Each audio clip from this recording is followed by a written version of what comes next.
The air in my small apartment always felt heavier in the late afternoons, like the weight of the day was settling into the walls. I'd sit by the window watching the sun dip below the skyline, casting long shadows across the faded linoleum floor. At 62, life had a way of feeling both repetitive and unpredictable, a strange cocktail of monotony and dread. My name's Evelyn, and for the past 3 years, this cramped one-bedroom in a sleepy corner of town has been my sanctuary. Or maybe my prison. It's hard to tell sometimes. The rent was steep, eating up most of my pension, and every month I brace myself for that knock on the door. The landlord, Mr. Harrow, was never late. He wasn't what you'd expect from a landlord. Not some greasy guy in a cheap suit. No, Mr. Harrow was different. Mid-50s maybe, with salt and pepper hair that always looked effortlessly neat, and eyes that lingered just a second too long. He had this way of smiling like he knew something you didn't. I'd catch myself noticing the way his shirt stretched across his shoulders when he leaned against my doorframe, handing me the rent notice with that same crooked grin. "Evelyn," he'd say, his voice low and smooth, "you're my favorite tenant." I'd laugh it off, but there was something in his tone that made my pulse quicken, like a warning I couldn't quite hear. It started innocently enough. Last spring, the radiator in my apartment broke, and I called him to fix it. He showed up in a flannel shirt, sleeves rolled up, toolbox in hand. I offered him coffee while he worked, and we got to talking about the town, about how things used to be. He had this way of listening, really listening, like every word I said mattered. I hadn't felt that kind of attention in years, not since my husband passed. When he left, he brushed my arm accidentally, or so I thought, and I swear the air crackled. I told myself it was nothing, just an old woman's imagination running wild. But the way his eyes locked on mine as he said, "Call me anytime, Evelyn," stuck with me long after he was gone. Months passed, and those little moments kept piling up. He'd stop by to check on things, even when nothing was broken. He'd linger, asking about my day, complimenting the way I'd arranged my bookshelves or the scarf I was wearing. "You've got an eye for beauty," he'd say, and I'd feel my cheeks burn, torn between flattery and unease. I started looking forward to his visits, even if I wouldn't admit it to myself. There was something thrilling about the way he made me feel seen, like I wasn't just some widow fading into the background of life. Then came the day everything changed.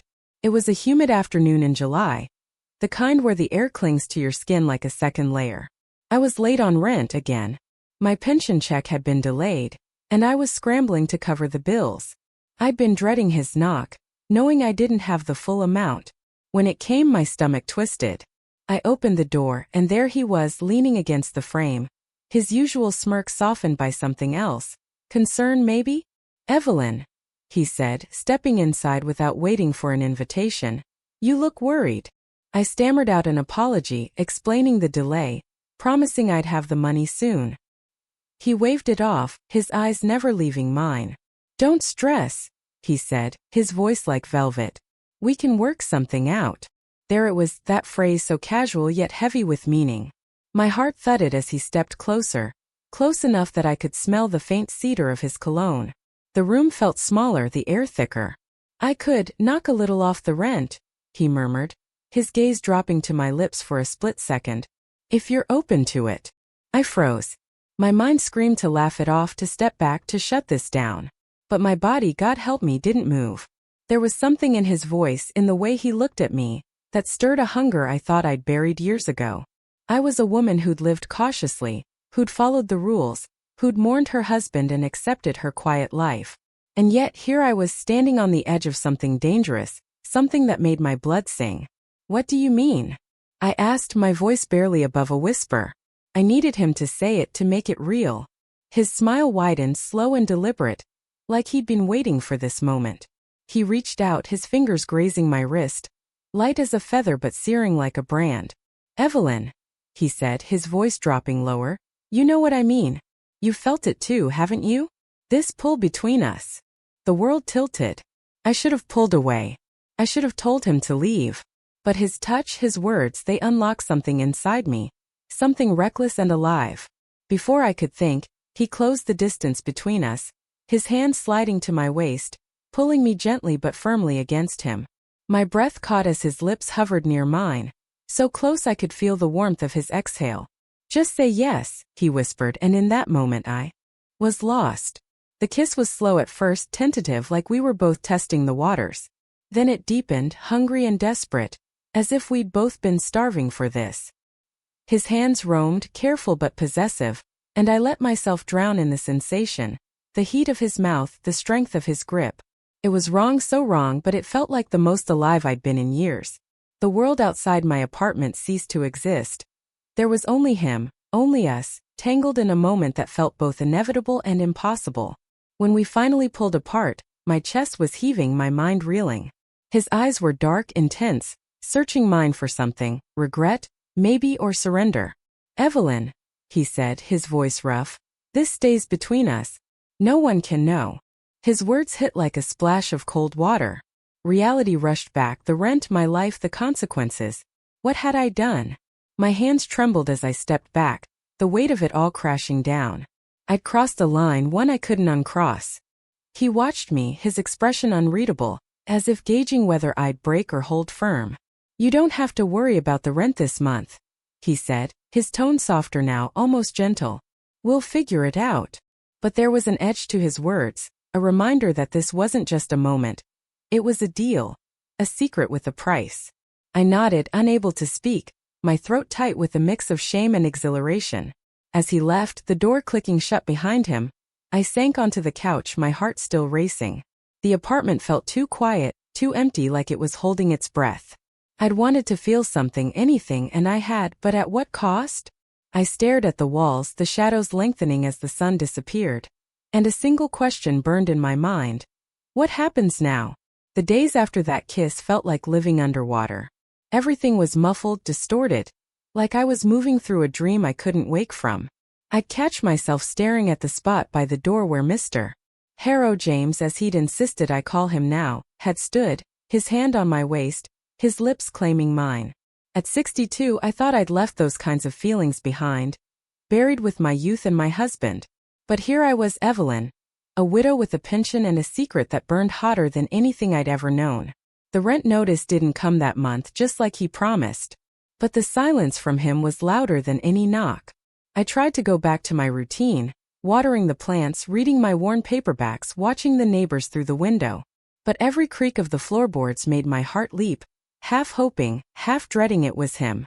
I'd stand in front of the mirror, tracing the lines on my face, wondering what he saw in me. Was it the loneliness in my eyes? The way I blushed when he smiled? Or was I just convenient? The thought twisted in my gut, but it didn't stop me from replaying that moment. The heat of his touch, the way his voice had unraveled me. A week later he showed up. It was late, the kind of evening where the air hums with cicadas and the streetlights cast long, lonely glows. I was in the kitchen, stirring a cup of tea I'd already forgotten to drink, when the knock came.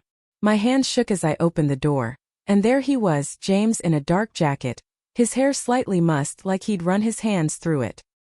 His eyes locked on mine, and that same crooked smile curled his lips. "Evelyn," he said, stepping inside. "You've been on my mind." The air between us crackled just like before. I should have asked him to leave, should have demanded we talk about the rent, about boundaries, about anything that would have kept this from spiraling further. But the truth was, I didn't want him to go. His presence filled the room, made the walls feel less suffocating.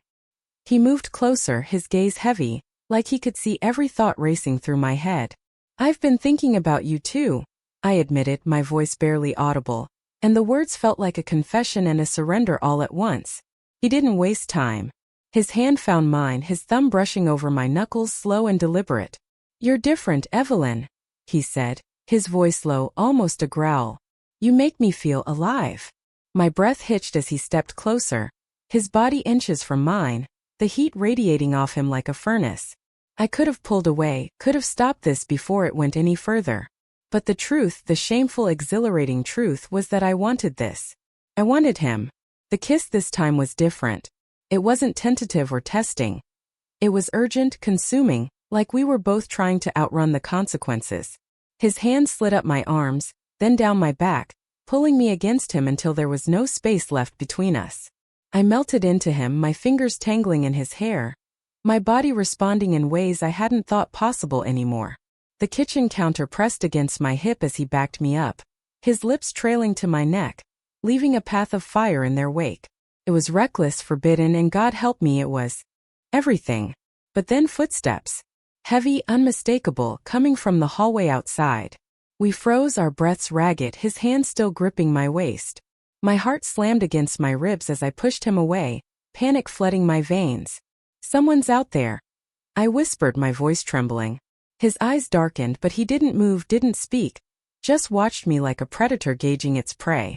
The footsteps stopped, then started again, fading down the hall. It could have been anyone. A neighbor, a delivery guy, but in that moment it felt like the world was closing in, ready to expose us. I stepped back, my hands shaking as I smoothed my blouse, trying to anchor myself in reality. This can't keep happening, I said, but the words sounded weak, unconvincing even to me. James tilted his head, his expression unreadable, then reached out to tuck a strand of hair behind my ear. His touch was gentle, but there was something possessive in it, something that made my stomach twist. It's our secret, Evelyn, he said, his voice smooth as silk. No one has to know. But you can't deny this thing between us. It's real. I wanted to argue, to tell him he was wrong, that this was a mistake. But the way my skin still tingled where he'd touched me, the way my pulse raced at his words, it betrayed me. He was right, and we both knew it. The silence stretched, heavy and charged, until he spoke again, his tone shifting to something softer, almost vulnerable. I'm not asking for much, he said. Just let me take care of you. The rent, the apartment, whatever you need. We can make this work. His words hung in the air, a promise and a threat wrapped in one. I stared at him, my mind a storm of guilt and desire. He was offering me a way out, a lifeline, but at what cost? The rent was one thing, but this was something else entirely. I opened my mouth to respond, but before I could, he leaned in, his lips brushing my ear. Think about it, he whispered, and then he was gone, slipping out the door as quietly as he'd come. I stood there, alone in the kitchen, the tea long cold on the counter. My hands wouldn't stop trembling, my thoughts a tangled mess. I'd crossed a line again, gone further than I ever meant to, and now the stakes were higher. What if someone had seen us? What if those footsteps belonged to someone who'd talk? The neighbors in this building were nosy, always watching, always whispering. And James, he wasn't just my landlord anymore. The worst part was I couldn't stop thinking about him. Every sound, every shadow made me jump, like I was waiting for him to appear again. I kept replaying his words, "It's our secret," and the way his eyes had burned into mine. It was thrilling and terrifying, like standing on the edge of a cliff, knowing one wrong step could ruin everything. And then as I sat there staring at the door, a new fear crept in. What if this wasn't just about us? What if someone else knew, someone who could destroy everything? The thought hit me like a punch and my breath caught. I stood, pacing the small apartment, my eyes darting to the windows, the door. The walls felt like they were closing in, the silence suffocating. I didn't know what was worse, the idea that our secret was safe or the possibility that it wasn't. All I knew was that I was in too deep and there was no going back. The apartment felt like a cage now, every creak and hum amplifying the chaos in my head. I hadn't slept properly since James left that night, his whispered words, "Think about it," looping in my mind like a song I couldn't shake. At 62, I thought I'd faced every kind of fear. Losing my husband, scraping by on a pension, fading into the background of a world that didn't care. But this was different. This fear was sharp, alive, pulsing with every beat of my heart. It wasn't just the secret I was carrying. It was the way I craved it, the way I craved him. Evelyn, the cautious widow, had become someone I barely recognized. Someone who danced on the edge of ruin and couldn't stop. Days bled into each other, each one heavier than the last. I avoided the windows, terrified I'd see someone watching. Someone who'd heard the rumors I was sure were spreading. The neighbors had always been nosy, Mrs. Carter across the hall with her pinched lips, always lingering by her door, Mr. Ellis downstairs, who'd once asked too many questions about James's visits. Had they seen him slip into my apartment that night? Had they heard the way my breath caught when he touched me? The thought made my skin crawl, but it didn't stop me from checking my phone, hoping for a message, a sign that he was thinking of me too. Then on a gray, drizzly morning, he showed up again. I was folding laundry, trying to distract myself from the gnawing guilt, When the knock came soft, almost hesitant, my heart lurched as I opened the door, and there he was, James, his jacket damp from the rain, his eyes darker than I'd ever seen them. "Evelyn," he said, stepping inside, "we need to talk." His voice was low, urgent, and for the first time that crooked smile was gone. My stomach twisted as I closed the door, the air between us thick with something new, something dangerous. He didn't touch me this time, didn't close the distance like before. Instead he paced, his hands running through his hair, his jaw tight. "Someone knows," he said, the words hitting like a slap. My knees buckled and I sank onto the couch, my hands clutching the armrest. "What do you mean?" I whispered, though I already knew. "The footsteps in the hall, the way Mrs. Carter's eyes lingered when I passed her yesterday. It wasn't just paranoia. Someone had seen something, heard something, and now the walls of our secret were crumbling." James stopped pacing, his gaze locking on mine. "I got a note," he said, pulling a crumpled piece of paper from his pocket. He handed it to me, and my fingers trembled as I unfolded it. The words were scrawled in sharp, angry letters. "I know what you're doing with her. Stop or everyone will know." No signature, no name, just a threat that made my blood run cold. I looked up at him, my voice barely audible. "Who sent this?" "I don't know," he said, but there was something in his eyes. Fear, maybe, or something deeper, something he wasn't telling me. He knelt in front of me, his hands resting on my knees, his touch both comforting and electrifying. "Evelyn, we can fix this. We just have to be careful. No one can prove anything." His voice was steady, but I could feel the tremor in his hands, the weight of what we'd done pressing down on us both. I wanted to believe him, wanted to cling to the idea that we could keep this buried. But the note was real, and so was the fear clawing at my chest. "What if they tell?" I asked, my voice breaking. "What if everyone finds out?" The thought of the neighbors whispering, of my name becoming a scandal, of losing the little dignity I had left, it was too much. And yet even now, with everything unraveling, I couldn't ignore the way his touch made my pulse race, the way his eyes held me captive. He leaned closer, his forehead almost touching mine, his breath warm against my skin. "They won't," he said, his voice fierce, almost desperate. "I won't let that happen. But you have to trust me, Evelyn. You have to let me handle this." His hand slid up my thighs, slow and deliberate, and I felt that familiar pull, that reckless hunger that had gotten us here in the first place. I should have pushed him away, should have demanded answers, but instead I let him kiss me, hard, possessive, like he was claiming me all over again. The kiss was a wildfire, burning away the fear, the guilt, the questions. His hands roamed, urgent and rough, and I gave in, my body arching against his, my mind screaming that this was wrong but my heart refusing to listen. We stumbled to the bedroom, the world narrowing to the heat of his skin, the weight of his body, the way he whispered my name like it was a prayer. It was reckless, stupid, dangerous, but in that moment it was all I wanted. When it was over, we lay there, tangled in the sheets, the rain tapping against the window. The high was fading, replaced by a cold, creeping dread. I turned to him, my voice barely a whisper. "What are we going to do?" He didn't answer right away, just stared at the ceiling, his jaw tight. "I'll take care of it," he said finally, but there was something in his tone, something that made me wonder if he was protecting me or himself. The next morning I found a new note slipped under my door. My hand shook as I picked it up, the same angry scrawl staring back at me. "You didn't listen. Now you'll pay." My heart stopped. I called James, but he didn't answer. I paced the apartment, the walls closing in, the silence deafening. I didn't know who was watching, who was threatening us, but I knew one thing. This wasn't just about a discount anymore. This was about power, about control, about a secret that could destroy us both. I stood by the window, staring out at the rain-soaked street, my reflection pale and haunted in the glass. I'd wanted to feel alive, to break free from the monotony of my life, and I had, but at what cost? James had promised to fix this, but what if he couldn't? What if the note was just the beginning? The apartment, once my sanctuary, felt like a trap now, every shadow hiding a threat, every sound a warning. And then, as the rain slowed to a drizzle, I saw him, James, standing across the street, talking to someone I couldn't quite make out. Their voices were low, heated, and for a moment I swore I saw him hand something over. A small envelope, maybe, or a roll of cash. My breath caught. Was this his way of handling it? Or was there something else going on, something he hadn't told me? I pressed my hand against the glass, my heart pounding, as a single question burned in my mind. Who are you, James? The answer I knew would change everything. But as I watched him disappear into the rain, one thing was clear. Our secret wasn't ours anymore. And whatever came next, whether it was scandal, heartbreak, or something darker, I'd have to face it. Because once you cross a line like that, there's no going back.